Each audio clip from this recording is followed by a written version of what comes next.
আসসালামু আলাইকুম রহমতুল্লাহ তাআলা ওয়া বারাকাতুহু। আলহামদুলিল্লাহ শাকিরিন অনুমিনু বিহিল বকিরিন অনুকিরু বিল ওয়াহদানিয়াতি ইকরারাস সাদিকিন। কাছে ও দূরে, দেশ ও প্রবাসে যে যেখান থেকে আমাদের সাথে যুক্ত হয়েছেন সকলকে জিটিভি পরিবারের পক্ষ থেকে জানাই আন্তরিক অভিনন্দন ও শুভেচ্ছা। সুপ্রিয় দর্শক, আপনারা দেখছেন সিনবাত রিসোর্ট গ্রুপ নিবেদিত সুবাসিত রমাদান, পাওয়ার্ড বাই ঢাকা স্পেশালাইজড হাসপাতাল, স্পন্সর বায়োনিক ঢাকা মডেল হাসপাতাল ও ডাক্তার ইসার ফারুক অ্যান্ড ট্রমা সেন্টার হাসপাতালের সৌজন্যে মাহে রমাদানের বিশেষ এ আয়োজন জিটিভির পর্দায়। আমরা অনুষ্ঠানের শুরুতেই প্রথমে শুনবো পবিত্র কোরআনুল হাকিম থেকে তেলাওয়াত। আউযু বিল্লাহি মিনাশ শাইতানির রাজীম। বিসমিল্লাহির রহমানির রহিম।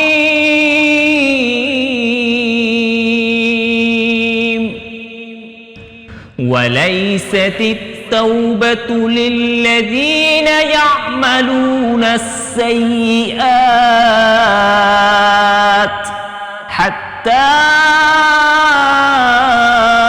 إذا حضر أحدهم الموت قال إني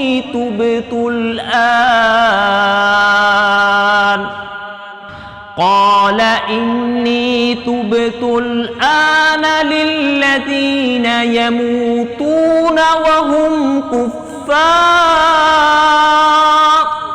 أولئك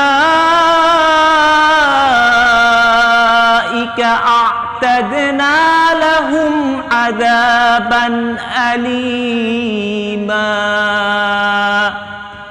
صدق الله العظيم। আলহামদুলিল্লাহ, পবিত্র কোরআনুল হাকিম থেকে তেলাওয়াত শুনলাম। সুপ্রিয় দর্শক, ইসলামের বিভিন্ন জীবন ঘনিষ্ঠ বিষয় নিয়ে আলোচনা করার জন্য আমরা জিটিভির স্টুডিওতে হাজির হয়ে থাকি। তেমনি আজকে ইসলামের একটি গুরুত্বপূর্ণ বিষয় নিয়ে আলোচনা করার জন্য আমরা জিটিভির স্টুডিওতে হাজির হয়েছি। আর এই বিষয় নিয়ে আলোচনা করার জন্য আমরা দেশের দুজন বিজ্ঞ ইসলামিক আলোচককে আমন্ত্রণ জানিয়েছি। সর্বশেষ আমার ডানে যিনি রয়েছেন, পরিচয় করে দিচ্ছি, হাফেজ কারি মাওলানা মোহাম্মদ মাহমুদুল হাসান। আসসালামু আলাইকুম রহমতুল্লাহি। ওয়ালাইকুম আসসালাম রহমতুল্লাহ। আমার ডানে রয়েছেন মাওলানা সোহাইবুর রহমান, খতিব, আবু বকর সিদ্দিক জামে মসজিদ, মাদারীপুর। আসসালামু আলাইকুম রহমতুল্লাহি ওয়া বারাকাতুহু। ওয়ালাইকুম আসসালাম রহমতুল্লাহ তাআলা ওয়া বারাকাতুহু। মোহতারাম, কেমন আছেন আপনারা? জি আলহামদুলিল্লাহ, আপনি কেমন আছেন? আছি আলহামদুলিল্লাহ। সুপ্রিয় দর্শক, আজকে আলোচনার বিষয় হচ্ছে অহংকারে নয় বিনয়ী বিজয়। অহংকার করে বান্দা পতন হয়, আর বিনয়ের নম্রতা প্রকাশ করে আল্লাহ তাআলার কাছে বান্দা প্রিয়পাত্র হয় এবং বিনয়ের মাধ্যমে জান্নাত লাভ করে। বিনয়ের মাধ্যমে হুব্বুল্লাহ, আল্লাহর মোহাব্বত পায়। বিনয়ের মাধ্যমে সে যেমন কর্মস্থলে সহকর্মীদের, পারিবারিকভাবে পরিবারের সকলের, সমাজের সকলের বিনয়ের মাধ্যমে সে ভালোবাসার প্রিয়পাত্র হয় এবং বিনয়ের মাধ্যমে একজন মানুষ কাল কিয়ামতের মধ্যে নাজাতের উসিলা হবে। বিনয় প্রকাশ করেছিল কাফের মুশরিকরা, আর সেই জন্য তারা ইসলাম কবুল করতে পারে নাই, কারণ তারা দৃষ্টতা প্রদর্শন করে বলছিল মুহাম্মদ সাল্লাল্লাহু আলাইহি সাল্লামের এর হাতে কেন আমরা কালিমা পড়ব। জি, এ বিষয় নিয়ে আলোচনা করার জন্য প্রথমে আমি আমন্ত্রণ জানাচ্ছি হাফেজ মাওলানা কারি মাহমুদুল হাসান। জি আলহামদুলিল্লাহ। দেখেন, আজকে অহংকার এমন একটি জিনিস যে অহংকার করলে দুনিয়াতেই আপনি কোনো জায়গায়, কোনো একটা পরিবেশে মানুষ মূল্যায়ন করে না। সেক্ষেত্রে একজন মানুষ সে তার অহংকার নিয়ে চলাফেরা করে, কিন্তু এই মানুষটা আসার পরে যখন জায়নামাজে দাঁড়ায়, আমরা যদি ফলো করি, লক্ষ্য করি, দেখি যে ওই মানুষটা যখন জায়নামাজে দাঁড়ায় তখন তার সমস্ত অহংকার একেবারে মুক্ত হয়ে যায়। হাতগুলো এভাবে যখন হাত বাঁধার পরে যখন সে আল্লাহর সামনে দাঁড়িয়ে যখন সেজদা দিবে, প্রথমে রুকু করার সাথে সাথেই তার ভিতর থেকে কিছু অহংকার কমে যায়। তারপরে যখন একেবারে সেজদায় চলে যায়, এই ব্যক্তিটা একবারে অহংকার মুক্ত হয়ে যায়। ওই ব্যক্তির মধ্যে কোনো বরত্ব, কোনো রিয়া, অহংকার কিচ্ছু থাকে না। যখন সে সেজদায় চলে যায়, সেজদারত অবস্থায় যখন থাকে, তো আল্লাহ পাক বলেন এই ব্যক্তি, অহংকার মুক্ত ব্যক্তি যখন সেজদায় থাকে, এই ব্যক্তি আমার নিকটতম হয়ে যায়। অর্থাৎ সেজদারত অবস্থায় থাকাকালীন ওই ব্যক্তিকে আল্লাহ মাফ করে দেন। তো এজন্য অহংকার যারা করেছিলেন, যেমন নমরুদ, যেমন হামান, ফিরআউন, এই সমস্ত নাফরমান যারা অহংকার করেছিল, আল্লাহ পাক রব্বুল আলামিন দুনিয়াতে এই নাফরমানদেরকে যে শাস্তি দিয়েছেন, আর যেমনি করে অহংকার মুক্ত জীবন যাপন করেছিল, যেমন হযরত আবু বকর সিদ্দিক রাদিয়াল্লাহু তাআলা আনহু, তিনার কোনো অহংকার ছিল না, তিনি ছিলেন একজন বিনয়ী। আল্লাহ পাক রব্বুল আলামিন তাকে সর্বপ্রথম দুনিয়াতে তাকে প্রথম খলিফা বানিয়েছেন এবং দুনিয়াতে তাকে এত সম্মানিত করেছেন, মুহাম্মদ সাল্লাল্লাহু আলাইহি সাল্লামের ডাইন পাশে তিনি শায়িত আছেন। পরবর্তীতেও আল্লাহ পাক রব্বুল আলামিন হযরত আবু বকরের বিনয়ীর কারণে তিনাকে আরো উচ্চ মর্যাদা দান করবেন। জি মহতারাম, চমৎকার আলোচনা করেছেন। শোয়েবুর রহমান, আপনার কাছে জানতে চাচ্ছি যে অহংকার নয় বিনয়ী বিজয়, কোরআন ও সুন্নাহর আলোকে, রাসূলের হাদিসের আলোকে কি ফজিলত রয়েছে?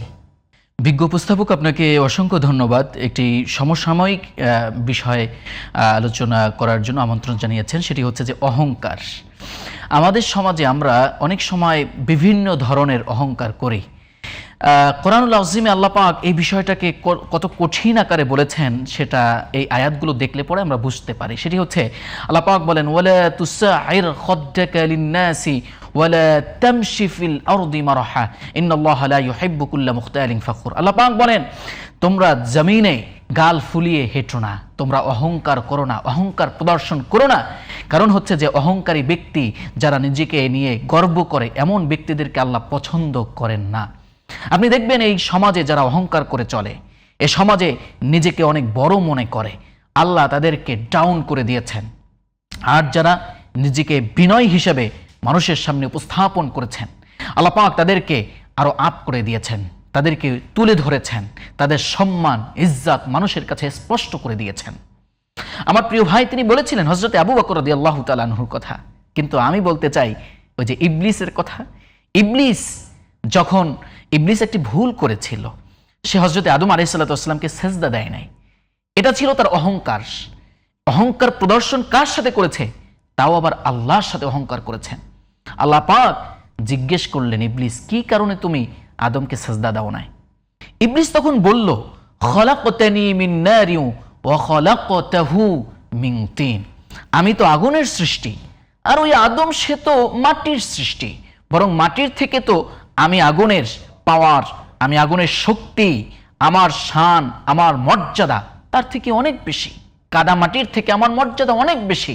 আল্লাহ দেখলেন ও তো অহংকার করে ফেলেছে। আল্লাহ স্পষ্ট আকারে বললেন, আস্তাকবারতা আম কুনতা মিনাল আলিন। শয়তান, তুই অহংকার করে ফেলেছিস, বড় অন্যায় করে ফেলেছিস। আজ থেকে তোকে আমি বঞ্চিত করলাম, জান্নাত থেকে তোকে বের করে দিলাম।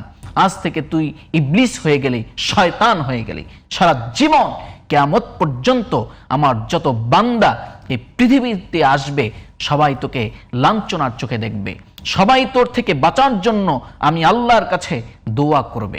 আমরা যদি তার বিপরীতে দেখি, যারা বিনয়ী হয়েছেন, আল্লাহর কাছে যারা ফিরে এসেছেন, হযরত মূসা আলাইহিস সালামের লম্বা ইতিহাস আমরা জানি। তিনি বলেছিলেন, আল্লাহ পাক জিজ্ঞেস করেছিলেন যে পৃথিবীতে বড় আলেম কি? হযরত মূসা আলাইহিস সালাম বলে ফেলেছিলেন যে আল্লাহ আমি তো বড় আলেম। এই বিষয়টাকে আল্লাহ রাব্বুল আলামিন খুব ভালোভাবে নেন নাই। একজন নবী হিসাবে বলা উচিত ছিল যে ওয়াল্লাহু আলাম, আল্লাহ পাক ভালো জানেন। আমরা জানি এরপরে কিন্তু হযরত খিজির আলাইহিস সালাতু ওয়াসসালামের কাছে তার সান্নিধ্যে আল্লাহ পাক হযরত মূসা আলাইহিস সালাতু ওয়াসসালামকে পাঠিয়েছিলেন। এজন্য যে একজন মানুষের ভিতরে বিনয়ী ভাব কিভাবে আসবে, আমরা এই জায়গা থেকে একটা বিষয় লক্ষ্য করতে পারি, বুঝতে পারি। আমার যদি যোগ্যতা থাকে মানুষ দেখবে সেটা, আমার যোগ্যতা কি আছে না নাই সেটা মানুষ বলবে, কিন্তু আমি আমার নিজেকে সব সময়ের জন্য ছোট হিসাবে মানুষের সামনে উপস্থাপন করব, আল্লাহর সাথে বিনয়ী হব। আল্লাহর সামনে যখন দাঁড়াবো তখন বিনয়ী হব। আমরা সব সময়ের জন্য বিনয়ের নীতি অবলম্বন করব। মহতারাম, চমৎকার আলোচনা করেছেন। মহতারাম, আপনি বলবেন যে এই অহংকার থেকে বেঁচে থাকার উপায় কি আমাদের? জি আলহামদুলিল্লাহ। দেখেন, আমি ছোট্ট একটা কথা বলবো যে অহংকার ফেরাউন করেছিল। আল্লাহ পাক রব্বুল আলামিন তার দেহকে এরকম যুগ যুগ ধরে রাখছেন, মানুষ দেখে সেখান থেকে শিক্ষা নিবে। যে ব্যক্তি অহংকার করতেছে, আমরা যদি লক্ষ্য করি যে ফেরাউনের যে অবস্থান, এই অবস্থান থেকে আল্লাহ পাক রব্বুল আলামিন মানুষকে দেখানোর জন্য একটা নিদর্শন হিসেবে রেখেছেন। হ্যাঁ, যে এইটাই চরম, আল্লাহ তাআলা একদম চরম নিদর্শন যে মানুষের লাশ মাটিতে খায়, পানিতে পচে যায়, পোকামাকড়ে খায়, কিন্তু ফেরাউনকে আল্লাহ তাআলা এমন ভাবে রাখছেন যে মাটি তার বক্ষণ করা হারাম, জি জি জি। পানিতে খাবে না, পানিতে পচবে না, পোকামাকড়ে খাবে না। অর্থাৎ আল্লাহ তাআলা তার শাস্তি পরকালে তো রয়েছে, দুনিয়ার মানুষকেই দেখাচ্ছেন যে আমি কিভাবে রাখতেছি।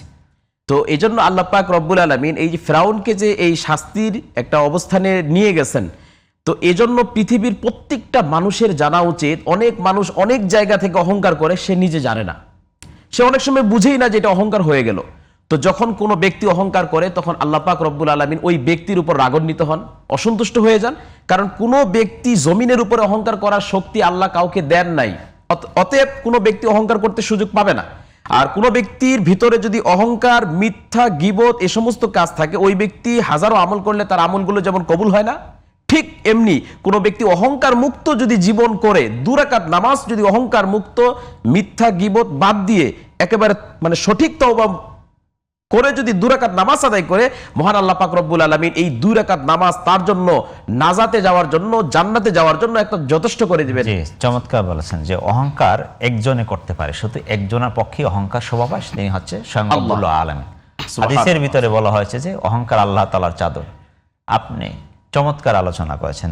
এই অহংকার আমাদের সমাজে মানুষের টাকা হলে অহংকার হয়, বেশি শিক্ষা হলে অহংকার হয়, বাড়ি গাড়ি মালিক হলে অহংকার হয়। এই অহংকার থেকে বেঁচে থাকার জন্য কোরআন সুন্নাহ আলোকে কোনো দোয়া আছে কিনা, যেভাবে মানুষ অহংকার চলে আসলে হৃদয়ে অহংকার আমল করবে? আমি যেটা মনে করি যে অহংকার থেকে সর্বসময় এবং এই এত বড় একটা জঘন্য পাপ থেকে বেঁচে থাকার জন্য ইস্তেগফার জি, সর্বোপরি সকাল, বিকাল, দুপুর চলা অবস্থায়, কারণ হুয়াল হাইয়ুল কাইয়ুম, আল্লাহ পাক রব্বুল আলামিন সবসময় রেডি থাকেন, বান্দা কখন আমার কাছে ক্ষমা চাবেন আমি মাফ করে দিব। জি। অতএব অহংকারের মতন এরকম একটা জঘন্য পাপ থেকে আমরা সব সময় মাফ চাবো, তবে ইস্তেগফারের আমলটা বেশি করব। আস্তাগফিরুল্লাহাল্লাযী লা ইলাহা ইল্লা হুয়াল হাইয়ুল কাইয়ুম ওয়া আতুবু ইলাইহি লা হাওলা ওয়ালা কুওয়াতা ইল্লা বিল্লাহিল আলিয়্যুল আযীম। যদি আমরা ইস্তেগফারটা বেশি বেশি পাঠ করতে পারি, তো মহান আল্লাহ পাক রব্বুল আলামিন একবার, দুইবার, কতবার, হাজারবার পাঠ করি, একবার আল্লাহ আমাদেরকে মাফ করে দিবেন। জি মোহতারাম, এই অহংকারের কারণে হৃদয়ের ভিতরে, যার হৃদয়ে অহংকার জমে গেছে, সে ইবাদত করলেও তার ভালো লাগে না। দেখা যায় সে এমন একটা হচ্ছে যে আমরা নামাজে যাচ্ছে, অহংকার বশত সে যদি পাশে একটা লোক দেয় ছিন্ন, যার কাপড় টুপুর একদম ময়লা, সে তো একদম ভালো মানুষের পাশে দাঁড়াইছে, এখন যদি অহংকার বশত তাকে দেখা যায় সরাই দিল যে তুমি আমার কাছে কেন, এই যে ব্যক্তি সরাই দিচ্ছে অহংকার বশত যে আমার টাকা আছে, আমি ক্ষমতার, আমার পয়সা আছে, আমার পোশাক আশাক ভালো, কিন্তু আমার পাশে তুমি একদম নোংরা অবস্থায় কাপড় চোপড়ে ময়লা দাঁড়াইছো, এই ব্যক্তির কি ইবাদত কবুল হবে? আসলে দেখেন, অহংকার যুক্ত ইবাদতকে আল্লাহ তাআলার কাছে গ্রহণযোগ্য নয়। আল্লাহ তাআলা ওই ব্যক্তির ইবাদতকে কবুল করার জন্য আল্লাহ বসে থাকেন না। জি। আল্লাহর পাক রব্বুল আলামিনের এমনও কিছু বান্দা আছে যারা এত বিনয়ী, তারা শুধুমাত্র ইবাদত করে, দান সদকা করে, সবকিছু তাও গোপনে করে, তাও মানুষকেই দেখাইতে চায় না। এরকম হাজার লক্ষ কোটি কোটি বান্দা আছে আল্লাহর কাছে পাগল, আল্লাহর কাছে মাফ চায়। আর অহংকার করে আল্লাহর কাছে মাফ চাবে বা আল্লাহর কাছে ইবাদত করবে, সেই ইবাদত আল্লাহ কবুল করবে, তাহলে তো ফেরাউনেরটা কবুল হতো, জি। তাহলে তো ইবলিসেরটা কবুল জি, হতো। চমৎকার বলেছেন। আমরা অনেক সময় দেখি জুমার মসজিদে বা কোনো দ্বীনি মাজলিসে যখন ওলামায়ে কেরাম বয়ান করে, দানের কথা বলে, কিছু মানুষ থাকে যে আমি বেশি বলবো, সবাইকে দেখায়, সবাই জানি মনে করে আমি সমাজপতি, আমি এলাকার চেয়ারম্যান, আমি এই এলাকার সর্দার, অর্থাৎ সবাই যা দান করবে আমি সবার শেষে বলবো, আমি যে অঙ্কটা বলবো এটা জানি কারোর সাথে না মেলে, এই তার মধ্যে হৃদয়ে একটা অহংকার থাকে যে আমার সমপর্যায়ে কেন অন্যরা হবে।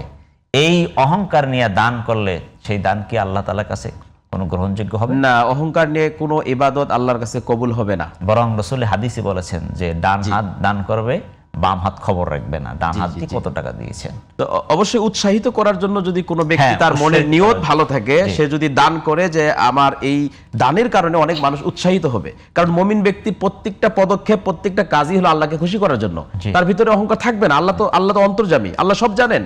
এজন্য মুমিন ব্যক্তিরা যে কোনো পদক্ষেপ, একটা কদম সামনে ফেলবে, এরপরে কি নিয়ত করবে এটা আল্লাহ তাআলা জানেন। জি। এজন্য আমাদের প্রত্যেকটা চলাফেরা আল্লাহ তাআলা পর্যবেক্ষণ করেন। এজন্য আমাদের চলাফেরা অবস্থায় কোনোভাবে অহংকার আসবেও না, এটা আমরা করবও না। যদি অহংকার মনের ভিতরে চলে আসে, আমরা ইস্তেগফার করে ক্ষমা চাইয়ে নিব, জি। যে আল্লাহ পাক যেন আমাদেরকে মাফ করে দেন। মোহতারাম, চমৎকার আলোচনা করেছেন। মাওলানা শোয়েবুর রহমান, আপনার কাছে জানতে চাচ্ছি যে আমাদের হৃদয়কে বিনয়ের সর্বোচ্চতা প্রকাশ করব এবং অহংকার মুক্ত রেখে কিভাবে আল্লাহ তাআলা সন্তুষ্ট অর্জন করা যায়? আপনি খুব চমৎকার একটি প্রশ্ন করেছেন যে আমরা কিভাবে বিনয়ী হতে পারি বা আমাদের অন্তরটাকে আমরা বিনয়ী করতে পারি। দেখুন, এই শিক্ষা কিন্তু আমরা নামাজের মধ্যেই পেয়ে যাই। যেমন আল্লাহ পাক বলেন কদ আফলাহাল মুমিনুন, আর সফলকাম মুমিনরা হচ্ছেন তারাই যারা আল্লাযীনা হুম ফি সলাতিহিম খাশিউন, তারা তাদের নামাজের মাধ্যমে বিনয়ী হয়ে যায়। আল্লাহর কাছে ছোট হিসেবে নিজেকে আমরা যে ক্ষুদ্র, সেই ক্ষুদ্রতা প্রকাশের মাধ্যমে আমরা আল্লাহর কাছে বিনয়ী ভাব প্রকাশ করি। এই শিক্ষাটা যদি আমাদের পুরো সময়টা আমরা নামাজের বাইরেও যদি লালন করি, যে না আমি তো নামাজে আল্লাহর কাছে ছোট হিসাবে উপস্থাপন করছি, এখন যে জমিনে হাঁটছি সেই জমিনটাও তো আল্লাহর, এখন যে সময়ের মধ্যে আমি আছি সেই সময়টাও তো আল্লাহর, এমনকি আমার যে শরীর, আমার বডি, এগুলো কিছুই তো আমার না, এগুলো কিছুই তো আমি সৃষ্টি করি নাই, আমার রব আমাকে সৃষ্টি করেছেন। অতএব আমি সর্বক্ষণিক আমি আমার রবের সামনে রয়েছি, আমার রবের দৃষ্টির অগোচরে আমি হতে পারি না, সব সময়ের জন্য আমি আমার রবের সামনে আছি। এই চিন্তা যদি একজন মানুষের মধ্যে থাকে, সে কখনোই অহংকার প্রদর্শন করতে পারে না। আপনি দেখবেন কোরআনুল আযীমে এই বিনয়ী বান্দাদের কথা আল্লাহ পাক উল্লেখ করেছেন। আল্লাহ পাক বলেন ওয়া ইবাদুর রহমানিল্লাযীনা ইয়ামশুনা আলাল আরদি হাওনা ওয়া ইযা খাতাবাহুমুল জাহিলুনা ক্বালু সালামা। আল্লাহর প্রিয় বান্দা যারা, রহমানের প্রিয় বান্দা যারা, তাদের একটা গুণই হচ্ছে তারা বিনয় ভাব প্রকাশ করবে। আর যখন জাহেলরা তাদের সাথে তর্ক করতে যাবে, তখন তারা বলবে ক্বালু সালামা, শান্তি শান্তি, ভাই তোমার সাথে আমি ঝগড়া করব না, তুমি তোমার ঝগড়া নিয়ে থাকো, আমি আমার মতন থাকি। একজন বিনয়ী মানুষের ভাবই হবে এটা।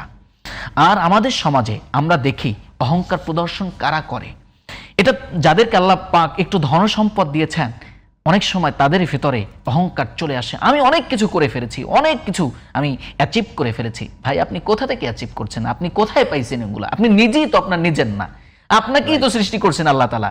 অতএব আপনি যা পেয়েছেন তা আল্লাহ পাকের দান। আপনি যা পেয়েছেন এখান থেকে আপনাকে সব কিছু রেখে আবার কবর জগতে যেতে হবে, সব কিছু দুনিয়ায় পড়ে থাকবে, আপনি শুধুমাত্র এক টুকরা কাপড় নিয়ে যাবেন। এই চিন্তা আপনাকে সব সময়ের জন্য মনে ধারণ করতে হবে।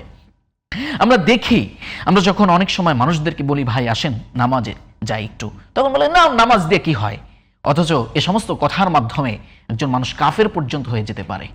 অনেক সময় বলি যে ভাই দাড়িটা একটু রাখেন, দাড়ি রাখলে মৌলবি, এই সমস্ত যে কথা বলে, আমাদেরকে মৌলবি বলে কটূক্তি করে। খোদার কসম করে বলছি আল্লাহি রব্বিল কাবা, নবীজি মুহাম্মদ রাসূলুল্লাহ সাল্লাল্লাহু আলাইহি ওয়াসাল্লামের একটা চুল মোবারক নিয়েও যদি কেউ কটূক্তি করে, সে ব্যক্তি কাফের হয়ে যাবে। যেমনটা হাদিসে কুদসির ভিতরে এসেছে ওয়ামান তাআনা শাহরাতাম মিন শারাতিকা ইয়াকফুর। হাবিব আমার মুহাম্মদ সাল্লাল্লাহু আলাইহি ওয়াসাল্লাম, আপনার কেউ একটা চুল নিয়েও যদি কেউ সামান্য কটূক্তি করে, আমি আল্লাহ পাক ঘোষণা করে দিলাম ও কাফের হয়ে যাবে।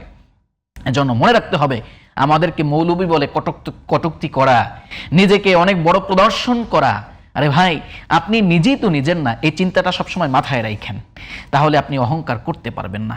বিনয়ী হতে হবে, কারণ বিনয়ী হওয়া এটা নবীদের আলামত, সাহাবা ইকরামদের আলামত। সাহাবা ইকরাম রিদওয়ানুল্লাহি তাআলা আলাইহিম আজমাইন যখন নবী করিম সাল্লাল্লাহু আলাইহি সাল্লামের সামনে উপস্থিত হতেন, আপনি জানেন যে হযরতে আবু বকর ছিলেন আল্লাহর হাবিবের শ্বশুর, হযরতে ওমর ছিলেন আল্লাহর হাবিবের শ্বশুর। তারপরেও তারা যখন রাসূলুল্লাহর সামনে আসতেন বিনয়ের সাথে বসতেন। আমরা দেখি যে হাদিসে জিবরিলের মাধ্যমে হযরতে জিবরিল নবী করিম সাল্লাল্লাহু আলাইহি সাল্লামের সামনে এসে সর্বপ্রথম দুই হাঁটু ভাঁজ করে তিনি বসেছেন। বুখারীর বর্ণনা এসেছে। এর মাধ্যমে তিনি সাহাবা ইকরামদেরকে এই মেসেজ দিয়েছেন, সাহাবা ইকরাম তোমরা দিন শিক্ষা গ্রহণ করার আগে আদব শিখো, বিনয়ী হও। নবী করিম সাল্লাল্লাহু আলাইহি সাল্লামের সামনে আমি একজন জিবরিল, পাওয়ারফুল ফেরেশতা, আল্লাহ পাকের সবথেকে শক্তিশালী ফেরেশতা আমি জিবরিল, সমস্ত ফেরেশতাদের আমি রইস, নেতা, আমি রাসূলুল্লাহর সামনে কিভাবে নিজেকে উপস্থাপন করছি, তোমরা তেমনি ভাবে নিজেকে উপস্থাপন করবে। আমাদের সমাজে আমরা এটাই বলি যে আলেম ওলামাদের সামনে যখন আপনারা কথা বলেন, সাধারণ মানুষ যে সময় কথা বলবে, কারণ নবী নাই, নবীদের উত্তরসূরি এই আলেমরা, অতএব তাদের সামনে যখন কথা বলবে খুবই বিনয়ের সাথে কথা বলতে হবে। আর এটার বিপরীতেও আমরা একটা বিষয় এখানে কোট করতে চাই। আমরা দেখেছি যে বর্তমান প্রধানমন্ত্রী জনাব তারেক রহমান, উনি আলেমদের সাথে কেমন আচরণ করেছেন, তাদের সাথে কতটা বিনয়ীভাবে তিনি সাক্ষাৎ করেছেন। এটাই আমরা চাই। আমরাও যখন একজন সম্মানিত ব্যক্তির সাথে কথা বলবো তখন নিজেদেরকে খুব ছোটভাবে প্রকাশ করব। কারণ এক একটা জায়গায় এক একজন সম্মানিত ব্যক্তি। একজন ডাক্তার তার জায়গায় সম্মানিত, একজন ইঞ্জিনিয়ার সে তার জায়গায় সম্মানিত নিঃসন্দেহে।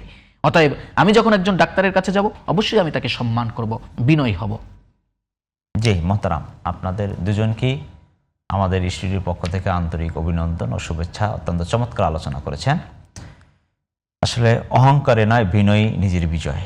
জি জি, দুনিয়াতেও বিজয়, পরকালে বিজয়, এবং বিনয়ের মাধ্যমে আমরা জান্নাত পাবো। রাসূল আকরাম সাল্লাল্লাহু আলাইহি সাল্লামের সামনে সাহাবীদের কণ্ঠস্বর একটু উঁচু হয়ে গেছিল। আল্লাহ তাআলা আয়াত নাজিল করে দিলেন, ওয়ালা তারফাউ আসওয়াতাকুম, তোমরা তোমাদের আওয়াজকে তোমরা বড় করো, বড় করো না। এরপর সাহাবায়ে কেরাম চুপ হয়ে গেলেন, কত কথা বললেন না। নবী করিম সাল্লাল্লাহু আলাইহি ওয়াসাল্লাম বললেন যে তোমরা আমি যেটা বলি সেটারও তো জবাব দেওয়া, মানে এত চুপ হয়ে গেলেন। তো রাসূল আকরাম সাল্লাল্লাহু আলাইহি সাল্লাম থেকেই আমরা শিক্ষা নিয়েছি আসলে কিভাবে আদব প্রকাশ করতে হয়, কিভাবে বিনয় প্রকাশ করতে হয়। সুপ্রিয় দর্শক, আপনারা দেখছেন সিনবাদ রিসোর্ট গ্রুপ নিবেদিত সুভাষিত রমাদান, পাওয়ার্ড বাই ঢাকা স্পেশালাইজড হাসপাতাল ও স্পন্সর বায়োনিক ঢাকা মডেল হাসপাতাল ও doctor SR Faruk and trauma centre হাসপাতালের সৌজন্যে মাহে রমাদানের বিশেষ আয়োজন জিটিভির পর্দায়। সময় হলো বিদায় নেওয়া। বিদায়ের পূর্বে একটি রাশিদ শুনতে শুনতে বিদায় নেব। দেখা হবে আগামী পর্বে। ততক্ষণ ভালো থাকবেন, সুস্থ থাকবেন, এই প্রত্যাশা। আর পুরো অনুষ্ঠান জুড়ে ছিলাম আমি মুফতি আব্দুল আলিম। আসসালামু আলাইকুম ওয়া রাহমাতুল্লাহি তাআলা ওয়া বারাকাতুহু। সন্ধ্যা হলেই ঘুমায় যারা সকাল সকাল জাগে, সন্ধ্যা হলেই ঘুমায় যারা সকাল সকাল জাগে, পায় না তারে অসুখ বিসুখ আনতে কোনো বাগে। সন্ধ্যা হলেই ঘুমায় যারা সকাল সকাল জাগে, সন্ধ্যা হলেই ঘুমায় যারা সকাল সকাল জাগে, পায় না তারে অসুখ বিসুখ আনতে কোনো বাগে, পায় না তারে অসুখ বিসুখ আনতে কোনো বাগে। Early to bed and early to rise makes a man healthy, wealthy and wise. Early to bed and early to rise makes a man healthy, wealthy and wise. জাগলে রাতে কমে স্মৃতি, জাগলে রাতে কমে স্মৃতি, রোগ প্রতিরোধ হ্রাস পায়, খিটখিটে হয় মেজাজ খানে, কথায় কথায় খেপে যায়। রাত জাগাটাই বন্ধ করো, রাত জাগাটাই বন্ধ করো, সর্বনাশের আগে ঘুমাও সবার আগে।